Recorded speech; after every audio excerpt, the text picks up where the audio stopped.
네, 트럼프 대통령이 한국을 방문합니다. 트럼프 대통령이 취임하고서 처음으로 갖는 아시아 순방입니다. 그의 아시아 순방에서 가장 핵심 아젠다는 물론 북한의 핵 미사일 문제입니다. 트럼프 대통령이 각 순방 국가들 간의 정상회담과 그리고 워싱턴 의회 분위기 짚어봅니다.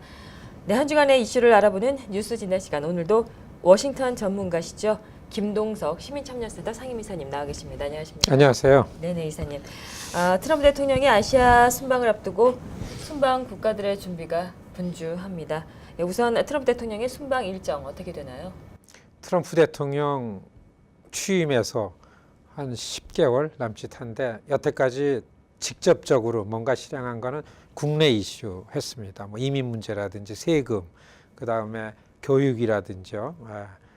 이런 법적인 문제 이렇게 국내 이슈하다가 처음으로 이제 그 외교 정책은 지금까지 말만 이제 무성했었죠. 근데 이제 본격적으로 뭐 유럽 회의도 하고 그랬지만은 사실 유럽이나 중동은 이전에 미국이 취해왔던 대국제 정책의 뭐 연장선상에서 크게 달라진 게 없습니다.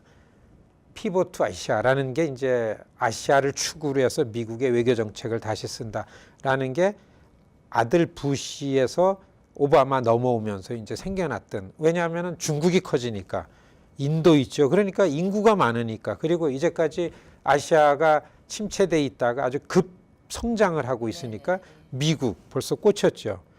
돈벌이입니다. 통상이 주요 아젠다죠.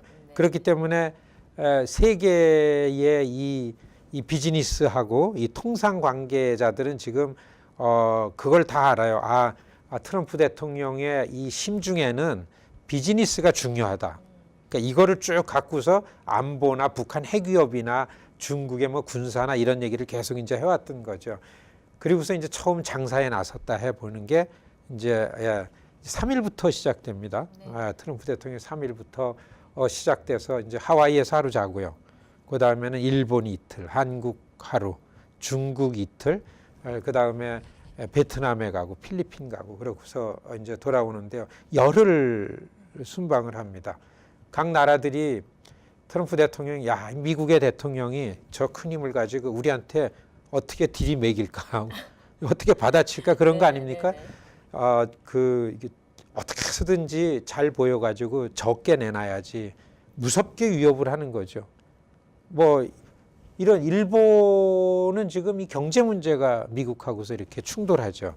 안보 문제는 미국이 하자는 대로 다 할수록 오히려 미국보다 먼저 설치는 게 일본은 대중국, 대북한 관에서 나은데, 그러면 일본 가서 트럼프 대통령은 아니죠. 여기 보면은 일본에 이틀이 있겠다 그래서 한국보다는 일본이 미국이 더 좋겠다 막 그러지만은 일본이 한국보다 사실 더 전전긍긍한 거는 지난주인가요? 마이크 펜스 부통령이 일본에다가 너네 자유무역협정 준비해라 이렇게 던졌대요. 일본이 이제 미국과 통상 관계에 있어가지고 준비라고, 이렇게 보는 게 트럼프 대통령이 아시아 순방 열흘을 이렇게 보는 게 맞다고 봅니다. 가장 중요한 어젠다 중에 하나가 이제 북한의 핵 위협과 관련돼서요. 주변 국가들과 어떻게 공조 체제를 만들어 대처해 나가는가도 될 것 같은데요. 지금의 북미 관계 어떤 상황으로 보시나요? 이전에 한 달 전에는 트럼프 대통령과 김정은 위원장이 서로 그냥 말로다가 진짜 말로다 전쟁 상황이었잖아요. 그랬는데 이제 대통령이나 위원장 간에 이게 좀 자제돼 가지고 뭐 좀 소강 상황처럼 보이지만은 트럼프 대통령의 그 3일서부터 시작된 그 이 아시아 순방을 놓고서 미국은 이제 트럼프 대통령이 그 북한과 가까이 가니까 미국의 태평양 함대가 지금 한반도 쪽으로 이동을 하지 않습니까? 그리고 세 개의 가장 큰 함대 세 개가 이동을 하니까 거기에 딸린 잠수함 2가지요. 그다음에 거기에 대기돼 있던 공군기들이, 전투기들이 이제 하늘에서 요란하게 되죠.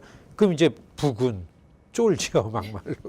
그러니까 이제 위협을 받으니까 북에서도 하고, 사실 겉으로 보기엔 좀 소강된 것 같지만은 지금 한국과 미국과 일본은 대통령 순방에 맞춰서 합동 군사 훈련도 하고 이렇게 함대가 움직이고 그러니까 북은 긴장이 돼서 또 북 나름대로 우리는 지금 하는 거는 수소탄 실험한다. 네네. 또 한 번 한다.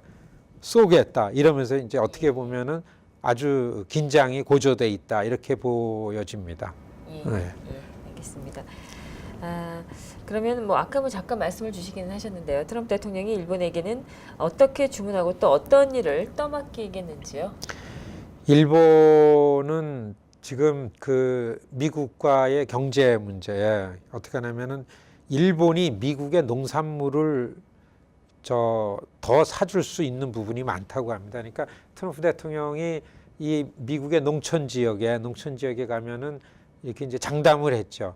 잉여물 없이 미국에서 생산되는 농축산물을 다 팔아주겠다. 안심해라. 이러면서 선거운동을 했어요. 예, 그러니까 이 트럼프 대통령은 그리고 한국 하면은 자동차, 철강 이런 거는 자동차 공업지대 가면은 자, 이전에는 다 토요타랑 혼다가 와가지고 우리를 너무 이렇게 망하게 하더니만 지금은 한국의 자동차 산업이 와서 그렇다. 그리고 한국에 엄청나게 많이 미국에 팔고 있잖아요. 철강, 네네. 포항제철, 포스코. 네네. 예, 이러니까 이게 이제 관세고 이거 안 돼. 어림없어. 이거 그냥 싼 가격에 오는 거 우리가 다 막겠다. 이러니까 지금 한국에다가는 이제 그 철강과 자동차, 철강과 이런 걸 가지고서 놓고 그다음에 중국 가면은 뭐 전반적인 통상이죠. 중국에 대해서는 굉장한 그 통상 무역에 대한 압박을 할 거다. 이렇게 보여지는데요. 일본한테는 농축산물을 일본이 미국 거를 오픈해라라는 거를 굉장히 강하게 요구할 것 같다라고 이렇게 전문가들이 보여주고요. 그다음에 일본은 참 이렇게 플레이를 하더라고요. 요구하는 거를 어느 정도 주겠다. 넉넉하게 주겠다. 미국이 요구하는 대로 우리가 좀 하겠다라는 거를 딱 정해놓고서 그 다음에는 이 틈에 이 기회에 미국이 우리한테 줄 수 있는 거, 좀 쉽게 줄 수 있는 거, 그렇지만 우리는 필요한 거, 네. 이거 많이 받아야 되겠다. 트럼프 대통령 동경에 딱 도착하면요, 제일 먼저 무슨 일정을 하게 되나 하면 그 일본인이 북한에 납치됐다가 못 돌아오고 못 돌아온 가족들, 납치 가족을 제일 먼저 만나게 합니다. 야, 이건 뭐냐 하면은 미국과 북한이 좀 긴장이 완화돼야만 대한민국으로서는 이게 안정되고 좋은데 일본은 그게 아닙니다. 일본은 미국과 북한 간의 긴장을 조성하고 긴장을 고조시켜서 그 일본이 미국과 아주 결집도를 더 치밀하게 갖는 게 이제 시큐리티에는 목표니까 제일 먼저 이제 북한 문제를 미국에다가 대는 그런 게 있고요. 그다음에는 그러면서 아마 자꾸 건드려서 트럼프의 입으로부터 대북한 강경한 발언을 막 한껏 하게끔 하는 그런 전략이 나올 거다라고서 이렇게 좀 예측이 됩니다. 그리고서 뭐 일본이 이제 그렇게 되면은 미국으로서 트럼프 대통령 뭐 좋아요. 왜냐하면은 야 그러면은 뭐 저 일본 니네 그 미국에 좀 쌓아둔 무기 사라. 사실 트럼프 대통령이 이번에 아시아 순방하면서 일본, 이 한국 같은 데는요 제일 먼저 아젠다는 무기 파는 겁니다. 예. 무기 세일즈하는 국리를 많이 한다 이런 이제 전문가들이 나오는데요. 일본한테는 그런 거를 요구할 것 같습니다. 네, 그 트럼프 대통령이 한국의 문재인 대통령에겐 대북한 공조 체제를 더 강화시키자고 말할 것 같은 것으로 예상이 좀 되는데요. 그 지난번 뉴욕에서의 어떤 정상회담에서 오간 내용하고는 뭐 어떻게 되나요? 그렇습니다. 정상회담 때 뉴욕에서의 정상회담 때에 말이 정상회담이지 잠깐 만난 거죠. 네. 유엔에 왔으니까 네네. 트럼프를 만나려는 각국의 정상들이 내랩이 서 있지 않습니까? 예, 잠깐 만나면서 그래도 그 전에 6월 말에 정상회담을 했었기 때문에 아젠다는 서로 이해를 공유하는 부분이 많았죠. 첫 번째는 이 북한이 갖고 있는 핵에 대한 북한의 핵 활용하는 거를 억제하는 측면에서 대북한 한국과 미국의 공조 체제라는 부분에서 굉장히 그 필요한 부분들을 구체적으로다가 논의를 했다 그럽니다. 그래서 그 부분을 다시 서로 확인하는 게 문재인 트럼프 대통령 서울에서의 정상회담이 나오고요. 네네. 그다음에 두 번째는 아마 저는 문재인 대통령이 전작권 환수하는 문제도 꽤 앞에 아젠다로다가 언급이 될 것 같고요. 그다음에는 트럼프 대통령이 그거는 한국이 피할 수 없을 것 같습니다. 그러니까 이제 FTA를 재개정하지 않습니까? 개정을 해가 재협상을 하고 있는데 이 부분에서 그 트럼프 대통령이 작년 선거할 때에 자기 지지층들한테 약속한 게 있습니다. 일본, 한국, 중국에 대해서는 어떻든 간에 미국의 이익을, 돈벌이를 극대화시키겠다. 최선을 다해서 미국 이익주의로 만들겠다라고 했기 때문에 어쨌든 자기 지지층 기반을 확대시키고 이거를 공고히 하는 이런 요청, 이런 일은 제일 먼저 할 거라고 봅니다. 그렇기 때문에 한국에 얘기하는 거는 그 FTA 문제를 가지고서 이제까지 FTA에 발효된 다음에 미국이 손해본 것들, 그 다음에 이게 균형이 잘 안 맞는 것들, 주로 미국이 불리했던 것들을 구체적으로 내놓고서 뭐 따지지 않고 그냥 우리말 들어달라 이걸 내놓으면서 이제 북한 문제를 가지고서 들이밀 거라 이게 이제 트럼프가 한국에 가서 할 거고요. 그 다음에는 그 정도 한국이 미국에게 트럼프 대통령한테 그런 거를 준다 그러면은 최대한 한국이 끌어낼 거는 이제 북한에 대한 지금 한국의 권력 지지 기반 그 다음에 한국 국민들 정서가 이게 다른 나라들에 비해서 한국과 미국 관계가 어떻게 안 되는 거에 걱정이 많으니까 이런 부분에서 국민들을 안심시키려고서 대북 공조 체제에 대한 트럼프 대통령의 다짐이나 이런 또 어떻게 보면 대북 강경 발언도 뭐 같이 나올 것 같은데요. 우선 이런 측면에서는 과연 트럼프 대통령이 공동경비구역이죠. 공동경비구역에 가가지고 또 좀 큰 소리를 뻥이죠. 그런 거를 할지 그게 좀 귀추가 주목이 되는 겁니다. 시진핑 중국 국가주석과의 회담이 또 초점입니다. 트럼프 대통령은 그동안 북한이 저렇게 이제 위협을 계속 가해오는 그런 원인은 그 책임을 중국에 좀 뒀었던 부분이 있었는데요. 어떤가요?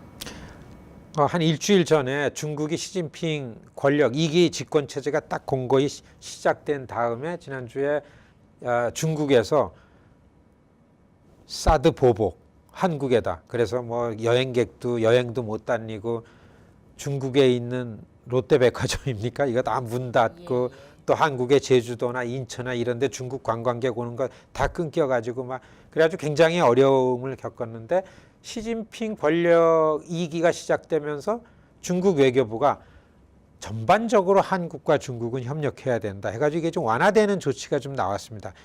중국이 좀 영악스럽더라고요. 왜냐하면 트럼프 대통령이 아시아 순방을 하면서 트럼프 대통령의 바람에 의해서 한국과 중국이 약간 풀려나는 거에 선수를 친 거죠.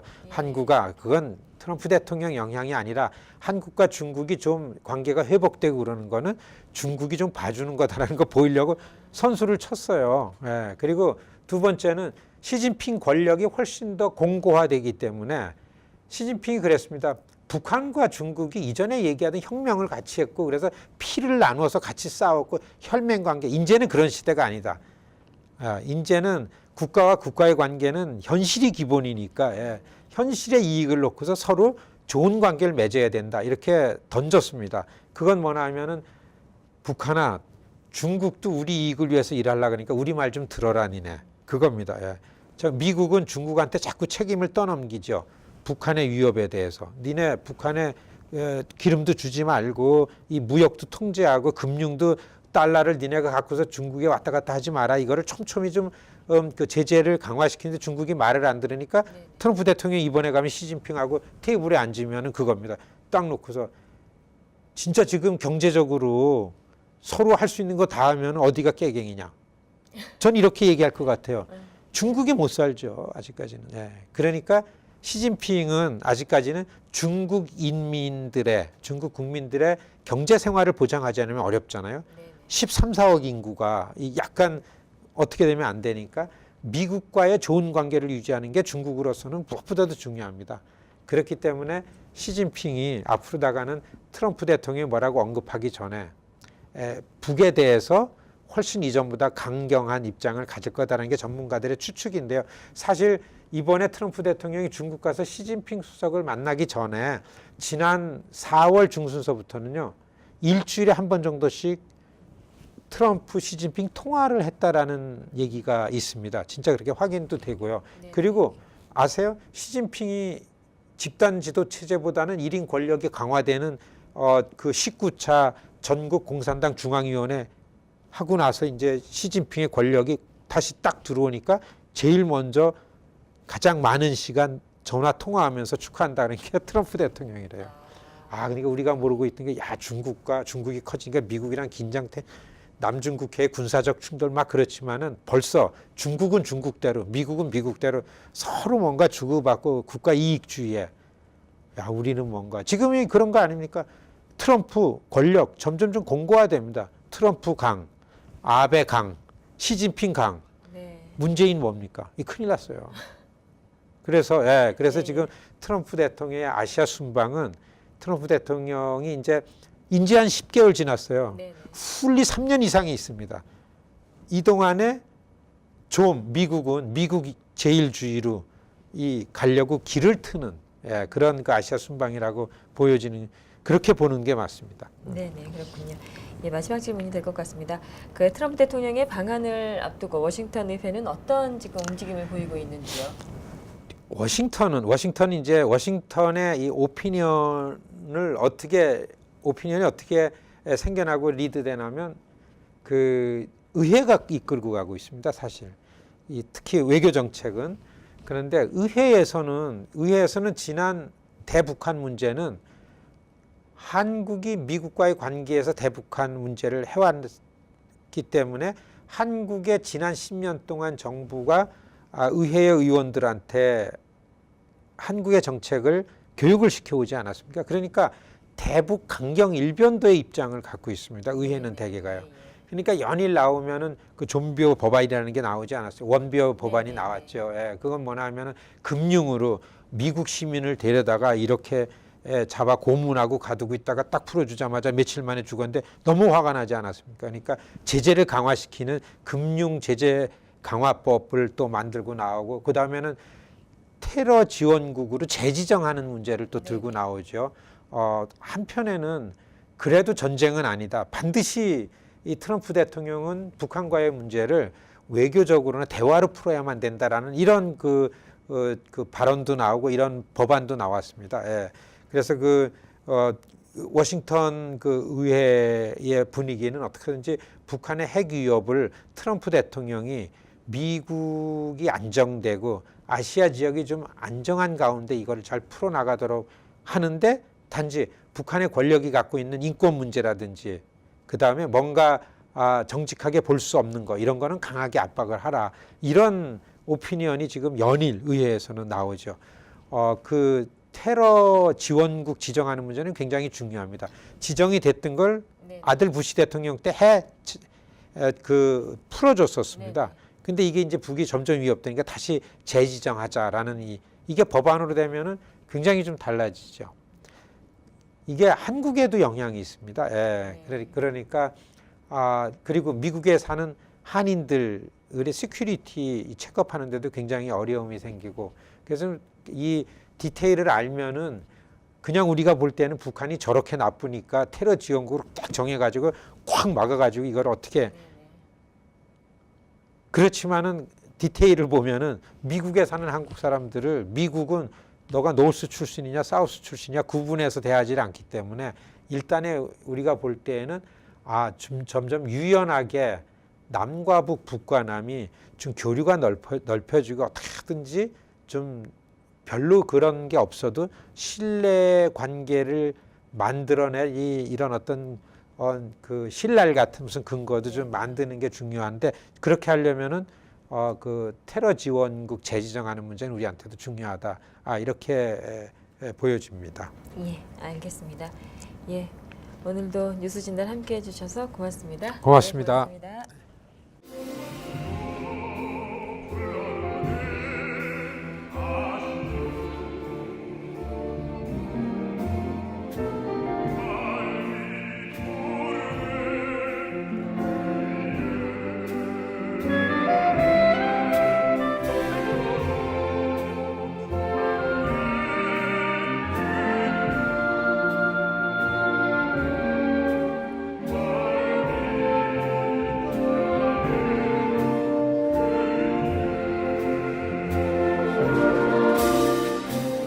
시청자 여러분, 얼마 전에요 작곡가 한 분이 돌아가셨습니다. 신상우 선생입니다. 처음에는 클래식과 대중가요 활동을 했었는데요. 나중에는 이분이 성가곡을 너무 많이 작곡을 했죠. 아마 아시는 분은 하나님의 은혜라는 이런 많이 알려진 성곡을 작곡하신 분인데요.